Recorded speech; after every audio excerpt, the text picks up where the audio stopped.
Chairs No Waiting, episode number 243, Parley Bear, part 1. Two Chairs No Waiting is brought to you each week by the fine folks over at Weaver's Department Store. Drop by weaversdepartmentstore.com, and if it's 2013 or summertime that year, you can get the 2013 and the upcoming 2014 Andy Griffith Show wall calendar as a combo and save some money.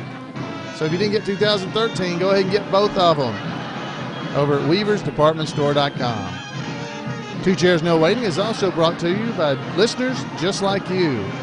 The executive producer of Two Chairs No Waiting, number 243, is Tim Hollis.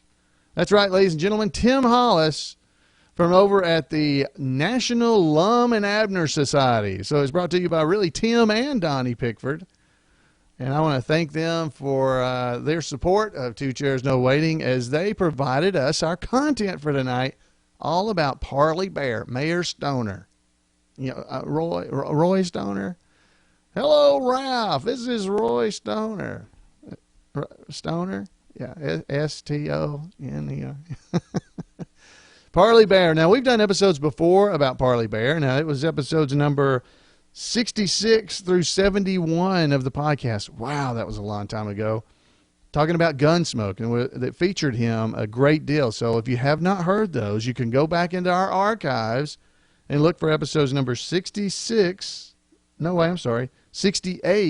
through 71. So there's 4 episodes about Gunsmoke. Now, at Gunsmoke, we're talking about the old radio program. So you guys may not have heard this because it was so long ago. But, wow, it was a long time ago, wasn't it? 68 through 71. Parley Bear, Mayor Stoner, played Chester on Gunsmoke. And, of course, Howard McNear, Floyd the Barber, he played Doc Adams on Gunsmoke on the radio show. So hopefully you guys already knew that. But if you didn't, go back and check out those episodes back of Two Chairs No Waiting, 68 through 71. And a link will be in the show notes, so you can just go down there and click the Gunsmoke episodes of Two Chairs, and you'll be able to go and listen to all of those. Now, we've also had episodes about Lum and Abner before. Now, Lum and Abner, if you don't know, Lum and Abner was a radio program, and that's what the National Lum and Abner Society, that's what they're all about, is keeping the memory of the wonderful Lum and Abner show fresh in everyone's mind. And Donnie Pitchford is even doing a comic strip of Lum and Abner that you can go and check out. That's absolutely amazing. Join us on Facebook at the Lum and Abner Comic Strip Group. And there he is. There he is talking to us. He's over at the Lum and Abner Comic Strip homepage, and we'll have links to this as well. So you can go and find out about Lum and Abner if you don't know. If you like the Andy Griffith Show, you're bound to like Lum and Abner and Pine Ridge. Now, as I said, we had done episodes of Two Chairs in the past about Lum and Abner, where you may remember that Mr. Dokes, the guy who ran the grocery store that Opie was trying to get his job at, you know, as Opie and another boy was trying to get a job and they were competing. Well, Mr. Dokes, he played Abner. I hope I got that right. On the Lum and Abner show. I hope I got the right person doing the right role, because there was 2 folks on there. Anyway, you got to go and check those out. Now, the reason I'm telling you about all this stuff was that Tim Hollis and Donnie Pitchford are 2 of the founding members, the officers of the National Lum and Abner Society, and they had an event back in 1995 for Lum and Abner Appreciation Society where Parley Bear was present. He was at this event, and what we're going to hear in just a second here is the first part, at least, of some clips that we've got with Parley Bear. So let's head on over and hear this first clip where Mr. Bear, Parley Bear, Mayor Stoner, is going to tell us how he got started in radio. So take it away, guys. It's a pleasure for us to have you. First of all, we wanted you to tell us a little bit how you got into radio in the first place, and sort of sort of paint a background for what we're going to do here. Well, as we were coming across the plains in our covered wagons, I did my first broadcast in 1933 on KSL in Salt Lake City. And even when I was overseas during the war, I did some broadcasting over there. We had the Army had a station, and I was prone to get into trouble even then. I used to do, before our movies, I did news. And if the news was late coming in, I would manufacture some. And that went over fairly well. But the next day I generally answered. But the worst thing I got, they showed pictures of General MacArthur wading ashore. And he got a rousing hand, but I said, well, it's all well and good, and there's no one who is more impressed by General MacArthur than I am. But save some of that regard and some of that applause for the poor cameraman who walked backwards in there taking those shots. A man by the name of General Barnes called me to his office the next morning, and he said he thought that was a little lesse majesty. And I said, well, I'm sorry I said it, General, but what about that guy? And he said, my sympathies are with you. But then came back. I moved to California in 1947, and I've been singularly lucky and mightily blessed in that I've been able to do what I wanted and keep ahead of the income tax people while doing it. It's as I've said, I could count on one hand and possibly have some fingers left over the shows that I have not enjoyed doing or the people with whom I have not enjoyed working. And that happens. If I had it to do over, I would try to be better. But I have spent the better part of 80 years trying to do things that would let me avoid work, and I don't think I would change that. My poor father went to his grave wondering when I was going to settle down and get a job.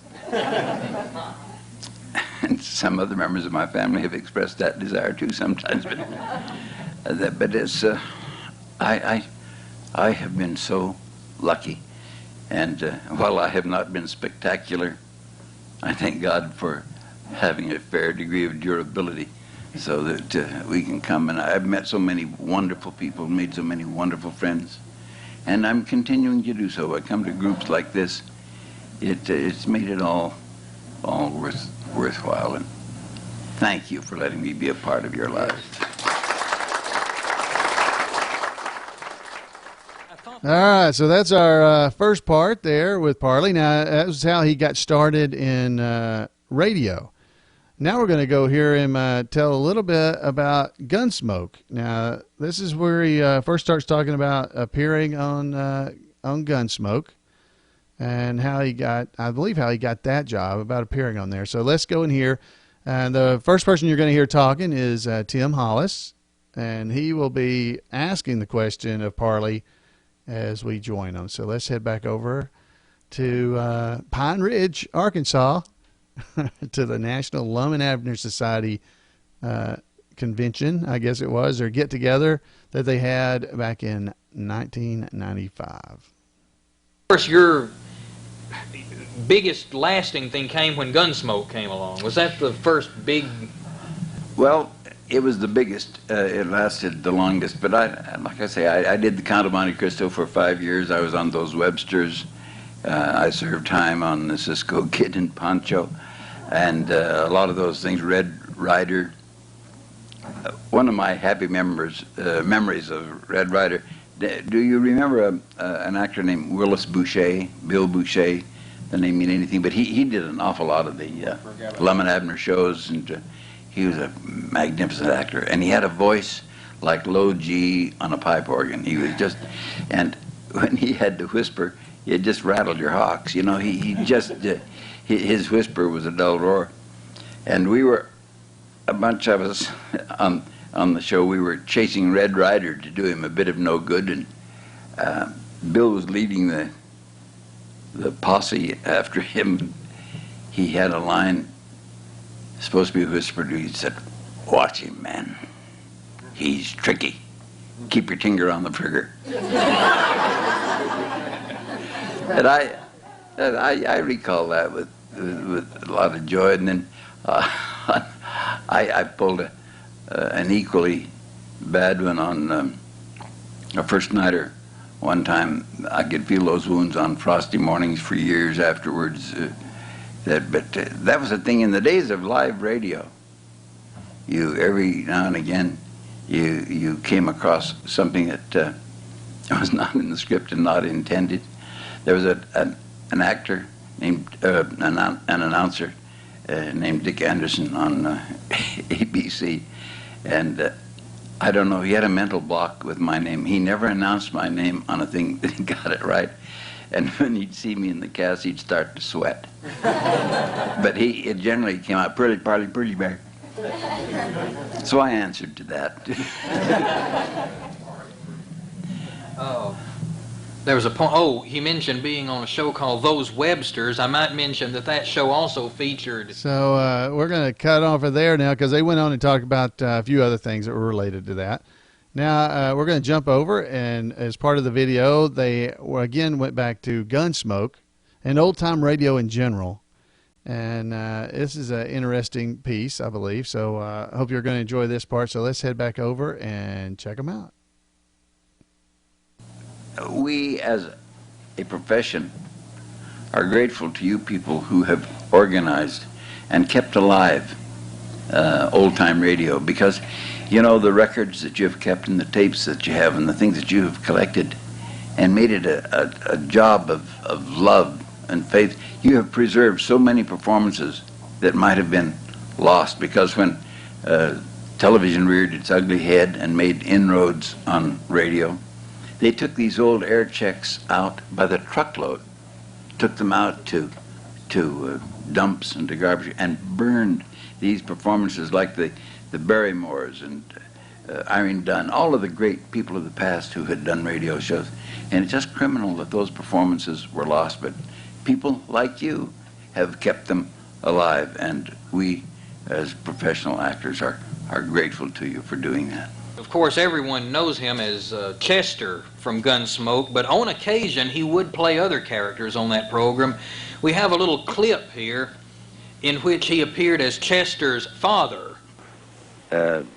Doc, go find Chester, will you? Sure, Matt. No need to get up. Just come see my boy, Marshal Chester Proudfoot. Made good somehow, he did. Chester never was one of my brightest boys. 11 boys I had, I remember. Say, I ain't shook a hand here yet. What's your name, sonny? Dillon, Matt Dillon. Ditto? Funny name for a man. I knew a man one time had the name of Hairgrove. Hairgrove. I thought that was the funniest up till now, but ditto. Doc, you better go get Chester. Who's that fella? Well, that's Doc Adams. Nice to know you, Sip. Saying something, is he?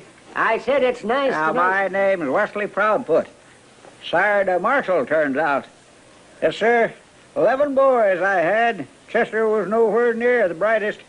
No, sir, he'd rate about number 9 there. Well, that's very interesting, Mr. Proudfoot. Chester bordered on being ignorant, I'd think. Oh, no, I can't imagine how he ever got to be a marshal. Chester Wesley Proudfoot, Marshal of Dodge City. Look, Mr. Proudfoot. They named all them boys with the middle name of Wesley after me, it did. Hoped at least one of them would mount something like me. Yes. What'd you say name was? It's Adams. Dr. Adams. Dr. Adams. Horse or people? What? What's the matter with you? I say, do you doctor horses or people? People. Oh, well, it's too bad for you. I wouldn't ever let a people doctor work on me, and I got a great many things wrong with me, too. Hey, where's Chester? Well, he's out getting the mail for me. Well, good for him. Got spunk. Probably running down some of them bad men he always writes about.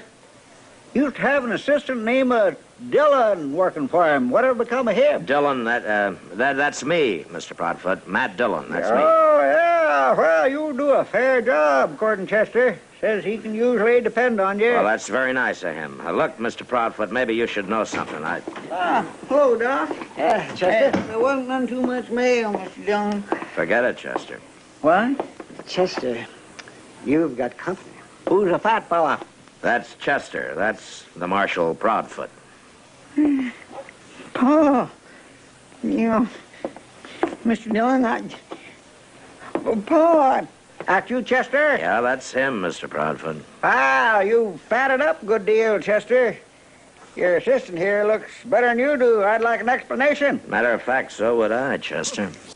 Of course.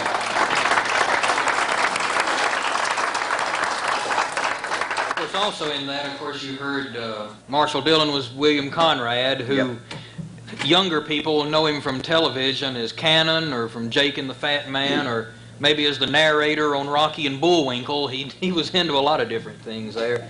And I think Howard McNear was in that too. Yeah, he played Doc. Yeah. And so, you know, there was one thing wrong about radio, and that's that as far as we know, Chester and Lum and Abner never met each other. Never, ever. It's Chester's loss. So Chester never met Lum and Abner is what they went on to talk about, and that went on into the video clip. Well, I want you to think about what you just heard when Parley was talking about all those amazing radio programs. I don't know if you guys ever listened to them, but I love old-time radio. I love to listen to them. A Great Gildersleeve, talked about here on the podcast before. Lum and Abner, of course. There's so many. There's shows called Suspense that are kind of Twilight Zone type episodes. I love those. And they're all theater of the mind, is what they always said, as these old radio programs. And how sad is it that all these old programs, so many were lost. He said they just took them out in truckloads and put them in the dump or burned them. I just cannot imagine. That's just terrible. So thankfully, there are people like these Lum and Abner Society that have taken time to try to take care to protect these treasures of radio. And if you guys have never listened to them, I really want to encourage you to go out. You can go out on iTunes. Just go out on the internet and do Google searches for Gunsmoke Radio, old time radio. You can just type OTR, Gunsmoke, and you'll find all kinds of Gunsmoke episodes. In that clip they played, you heard you heard our Floyd the Barber. You heard him. I just think it's amazing. Of course, Mayor Stoner there, Parley Bear played Chester. You could hear him. He was playing Chester's daddy on that episode, and Chester. And then, of course, you heard Doc Adams. That was Floyd. So there's just so many really cool things. Now, there was a poem that was written that he is going to read about Gunsmoke. But I want you to think about the old Gunsmoke shows, the nostalgia that we have for them, the special place in our hearts, even for the old radio programs, the Andy Griffith Show. And I want you to hear this wonderful poem that was written that Parley is going to read for us about Gunsmoke.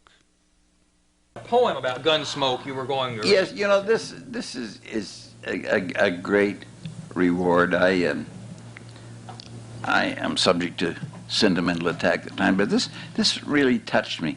Bob Floor of the MCI handed this to me this afternoon. I know he won't mind if I read it, but it's the sort of thing that actors love to get, and this goes back all those years to Gunsmoke. He says, I dream of the days when cowboys ruled the West with a 6-gun song and a well-colored vest, with a horse and a hat and some Gunsmoke fire, with a full day's work and gold coins for hire. I see in my dream that the saloon was the place to either meet your destiny or tempt your fate, to drink with old Doc, Chester, or Miss Kitty, to view life fully without regret or pity. Since most men want to prove what a sharpshooter can be, their lives are filled with shots of guns and whiskey. A marshal must walk the streets of Dodge with a stride and feel confident with faithful old Proudfoot by his side. Marshal Dillon's been wounded, shot, and abused, but with old Doc Adams, most of us were amused. His humor was offbeat, even a little pixie. He was a barber at heart who one day would sing Dixie.